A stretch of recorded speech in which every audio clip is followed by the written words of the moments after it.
Hello friends, welcome to my YouTube channel. Chapter 13 ઓકડાશાસ્ત્ર જોઈએ તો સ્વાધ્યાય 13.1નો ક્વેશ્ચન 6 જોઈએ. દૈનિક ખર્ચ આપેલો છે, પરિવારોની સંખ્યા એફઆઈ આપેલું છે. તો પરિવારના ખોરાક પરના દૈનિક ઘરગથ્થુ ખર્ચનો મધ્યક યોગ્ય રીતના શોધવાનું છે. તો જોઈએ, એમાં દૈનિક ખર્ચ રૂપિયામાં આપેલો છે, પરિવારની સંખ્યા એફઆઈ આપેલી છે.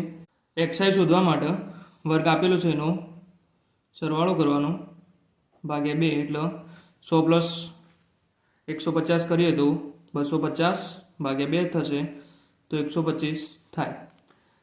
તો પહેલાં જોવાનું કે વર્ગમાં ગેપ સરખી આપેલી છે કે નહીં. તો બધામાં 50-50ની ગેપ સરખી આપેલી છે. તો હવે જોઈએ તો એક્સઆઈ પહેલાં 125 થશે. હવે જો ગેપ સરખી આપેલી છે એટલે આપણે બધામાં 50-50 ઉમેરતું જવાનું. તો 125માં 50 ઉમેરીએ તો 175, પછી 225 થશે, 275, 325.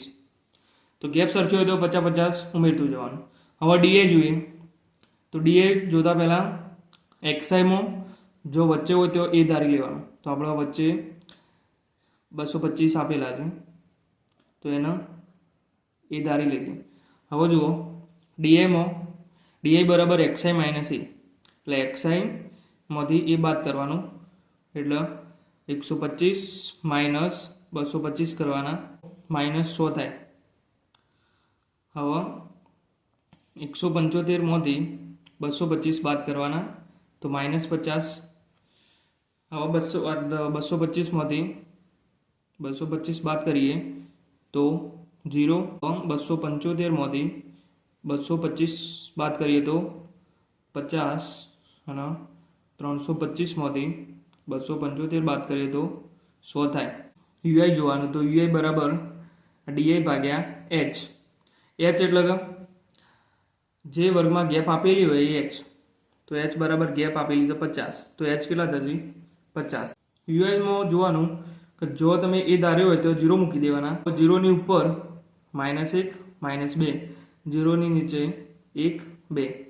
હવે એફઆઈ યુઆઈ તો એફઆઈ અને યુઆઈનો ગુણાકાર કરવાનો.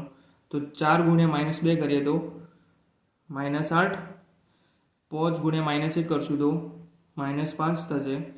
હવે 12 ગુણ્યા 0 કરીએ તો 0, 2 ગુણ્યા 1 કરશું તો 2 અને 2 દુ 4 થશે. તો આનો સરવાળો કરીએ તો પહેલાં માઇનસ માઇનસનો સરવાળો કરીએ તો માઇનસ માઇનસ પ્લસ થશે. તો 8 નું 5 13, પણ મોટી સંખ્યા આગળ માઇનસ તો -13 આવશે.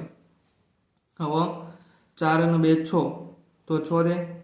હવે આનો પ્લસ માઇનસ માઇનસ થશે તો 13માંથી 6 કાઢીએ તો 7 અને મોટી સંખ્યા આગળ માઇનસ તો -7 જવાબ આવશે સિગ્મા એફઆઈ યુઆઈ.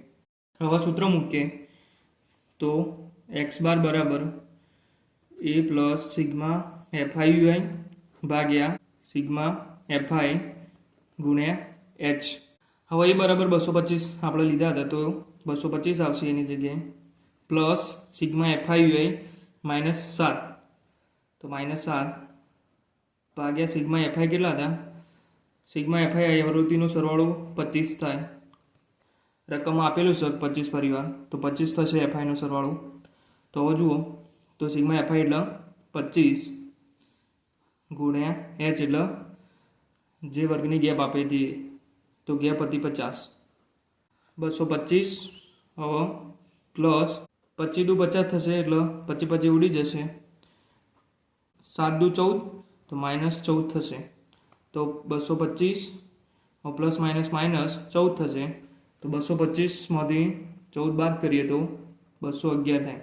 તો મધ્યક એક્સ બાર બરાબર 211 મળે.